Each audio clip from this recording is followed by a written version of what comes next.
noches. Buenas noches. Nos encontramos con el señor Jefferson Ortiz Lemos, rector de la institución educativa El Pinar, quien nos va a contar un poco acerca de su quehacer como rector y sobre su conocimiento sobre algunas normas jurídicas que rigen la legislación educativa en nuestro país. Señor rector, gracias por estar con nosotros en este día y por compartir un poco sus conocimientos. Usted me puede regalar un momentico de su tiempo y contestar algunas preguntitas. Buenas noches, profesora Milena Ledesma. Muchas gracias por tenerme presente en tus estudios doctorales. Claro, cuéntame, ¿para qué sería bueno? Bueno, lo que pasa es que nos gustaría conocer un poco acerca de lo que ustedes como rectores, como coordinadores, conocen sobre las leyes que regulan nuestro sistema educativo en Colombia. Entonces, la primera pregunta que yo quisiera hacerle a usted era como su rol, a través de su rol de rector, ¿qué importancia tiene conocer las leyes que regulan la educación en nuestro país? Primero que todo, profesora Milena, no conocer las leyes no nos exime de ninguna responsabilidad. Creo que nosotros como directivos docentes tenemos que estar siempre a la vanguardia, conocer todas las guías, decretos, normativas que rigen el sistema educativo. Como te digo, son constantes cambios, viven mucho movimiento en cuanto a la relación de derechos de nuestros niños. Como te digo, al no conocer las normas no nos exime de la responsabilidad. Muy bien. ¿Tú me puedes hablar un poco sobre la ley general que rige la educación en Colombia? ¿Cuál es esa ley y explicar esa ley? Claro, profesora Milena. La ley general es la ley macro que organiza todo el sistema educativo en Colombia. Establece los niveles de enseñanza, de que ya sabemos que tenemos la básica media, la educación primaria y el grado de transición. Además, como también rige todos los sistemas de evaluación y promoción. En estos momentos tenemos el decreto 1290, que derogó al anterior decreto 230, que hablaba de una promoción del 5 como mínimo del 95%. O sea que podía haber en las instituciones un 5% de pérdida. Ahora tenemos el 1290, que brinda autonomía a las instituciones, además de regular todo lo que es el proceso de promoción. Tenemos otras normas que también están incluidas en la ley macro de la ley 115, Ley General de Educación. Claro que esa dicha reforma con el 715, porque aparece el Sistema General de Participaciones. Tenemos la ley, el decreto 1075, que también modifica el 715. Como te digo, estamos en constante movimiento. O sea que actualmente el decreto que rige la educación es el 1075 del año 2015. Hay que conocerlo, hay que estar a la parte del sistema. Muy bien, señor Jefferson. A mí me hace otra pregunta y es cómo Colombia ha mirado el sistema educativo a través de los tratados internacionales y los convenios que subyacen otras nuevas leyes. ¿Tú nos puedes ampliar un poquitico este tema? Pues conozco algunos convenios internacionales. Por ejemplo, Colombia se basa en los principios básicos de la enseñanza de los derechos humanos.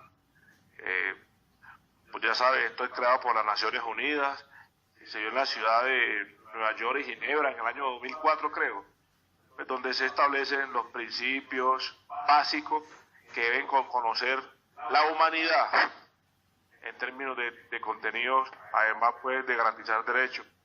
También recuerdo un decreto, me acuerdo que es el número 596, me parece, del año 2000. Ese, pues en cuanto a ti, porque este decreto lo que hace es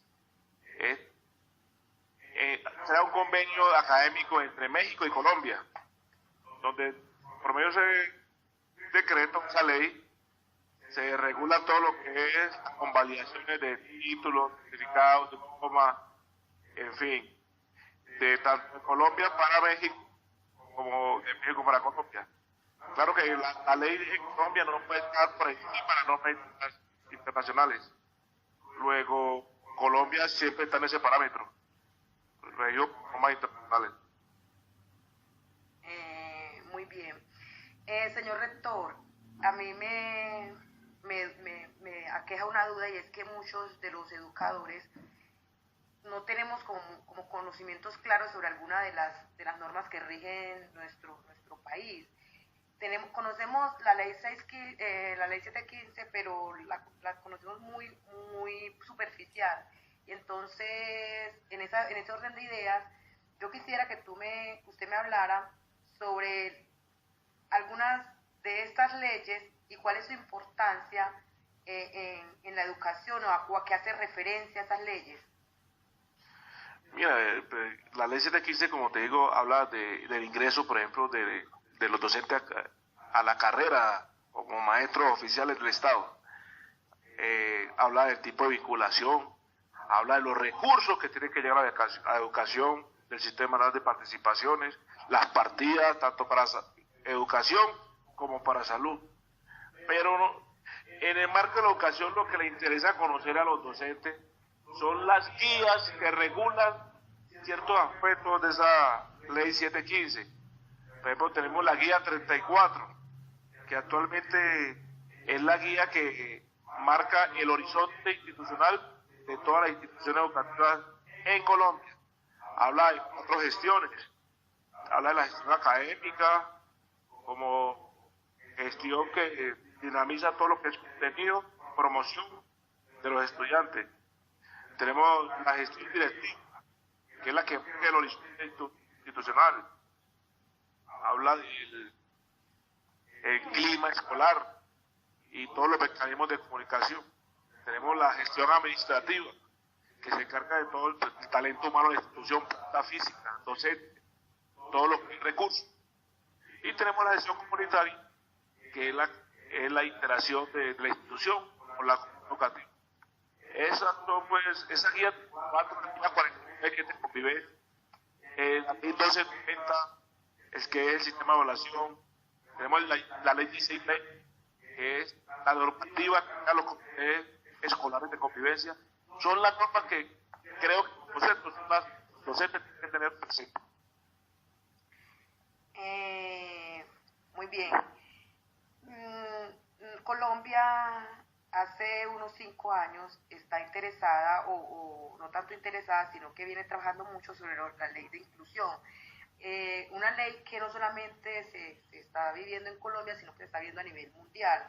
¿Cuál es la ley que habla sobre la inclusión en nuestro país y cómo nosotros los educadores o cómo las instituciones educativas deben de abordar esa ley para que para que la inclusión se viva de una manera más proactiva dentro de las instituciones, y no solamente dentro de las instituciones, sino por fuera de las instituciones, porque vemos que la inclusión lo están tomando más como una especie de una palabra de moda. ¿Tú cómo ves lo que es la ley de inclusión? Si Colombia sí la está aplicando como debe ser. Profesora Vilera, qué pregunta tan importante. Colombia, el tema de inclusión, es mucho lo que se dice, pero poco lo que se ha venido realizando. El año pasado, el 29 de agosto de 2017, tengo presente la fecha, salió el decreto 1421, por el cual se reglamenta el marco de la educación inclusiva, la atención educativa a toda la población con discapacidad. Pero esta ley, que inició a regir porque mandaron a todas las instituciones personal de apoyo, quedó corta. Hubo que sacar este año, el 31 de julio, la directiva ministerial número 4. ¿Qué dice esa directiva ministerial número 4? Crear los PIA. PIA son los planes individuales de apoyo a los estudiantes con discapacidad. Como tú ya sabes, sacar al estudiante del aula para trabajar con el aula de apoyo no es inclusivo. ¿Qué hacen los PIA? A cada niño que tenga una dificultad educativa se le hace un plan individual de trabajo. En base a ese plan, el niño alcanza sus contenidos mínimos que debe alcanzar de acuerdo a su discapacidad para obtener una promoción. Igual los colegios ya a través de esta ley están obligados a ser inclusivos. Tienen que tener rampas, algunos por sus condiciones físicas no permiten rampas, se hay un asesor, tiene que estar el directivo docente, en este caso el rector, la comunidad educativa, constantemente haciendo esos requerimientos a las secretarías de educación, porque la inclusión ya no es un derecho. O sea que Colombia en estos últimos años va a la vanguardia en ese tema. Excelente. Hablando entonces de inclusión, y usted estaba tocando un tema muy importante, es el tema de las infraestructuras, porque para hablar de inclusión tenemos que tratar de que la infraestructura de las instituciones educativas en Colombia deben de mejorar, porque no son inclusivas. Entonces, con ese orden de ideas, podemos hablar, podemos hablar sobre el Plan Nacional de Educación, que él habla sobre unos recursos que debe tener, que debe el gobierno facilitarle a las instituciones para que pueda ser más inclusiva y organizar las instalaciones de la institución. Entonces, usted nos puede hablar un poquitico o ampliarnos más sobre el Plan Nacional de Educación. Profesora Vilena, qué pregunta tan buena. El Plan Nacional de Educación, ya sabe que son parámetros que marca el gobierno, unas metas de cobertura, y cobertura que implica crear más infraestructura educativa.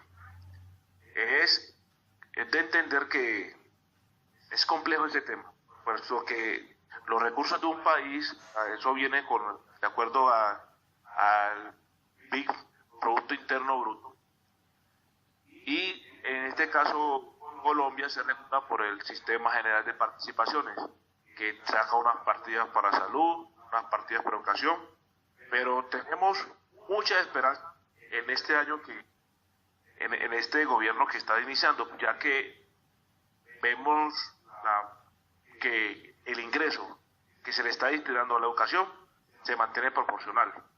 Como te digo, es político, pero más que todo del gobierno central creo que va enfocado a las alcaldías, a que la comunidad educativa se apersone de esa institución, a hacer voces de protesta, que la institución sea mirada, porque muchas veces el dinero de la educación se va para otros temas institucionales, pero planta física sí nos vemos un poco colgados. Y ya para terminar, señor rector, me gustaría hacerle la última pregunta. ¿Por qué cree usted que es importante conocer las implicaciones de la legislación que rige la educación en nuestro país? Como te digo, cuando un niño entra a una institución, es un sujeto de derecho. ¿Qué quiere decir eso? Que yo como institución, al no conocer la ley, no me exime las responsabilidades que tengo con él. ¿Por qué te digo eso? Porque muchas veces el niño llegó a la institución, yo como institución le vulnero muchos derechos. Por ejemplo, si no tiene diagnóstico, la institución está obligada a hacer que el equipo interdisciplinario, psicólogos, terapeutas, profesores de lenguaje, remita a ese niño de alguien que le dé un diagnóstico, neurólogo, debe ser, psicólogo, y no vulnerarle los derechos a ese niño. Pues ya sabes que aquí en Colombia existen muchos mecanismos de acción ciudadana, como la tutela, donde cualquier grieta que yo, como directivo, o cualquier compañero no aplique, no le sirve la responsabilidad.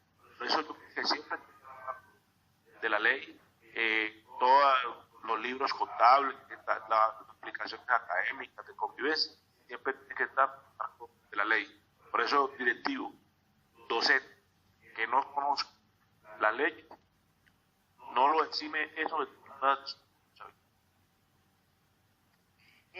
Señor rector, muchísimas gracias por su tiempo, gracias por su valiosa aportación.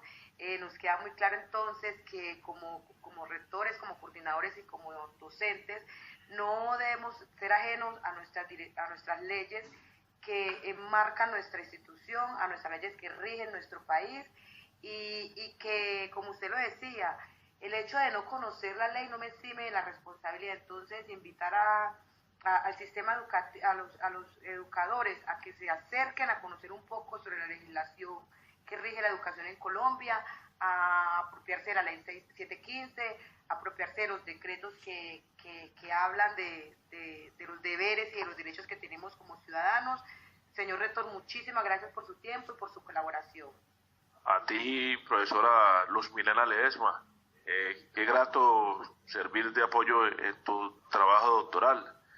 Sé que eres una maestra muy comprometida y te deseo muchos éxitos en tu etapa académica. Feliz noche. Muchas gracias.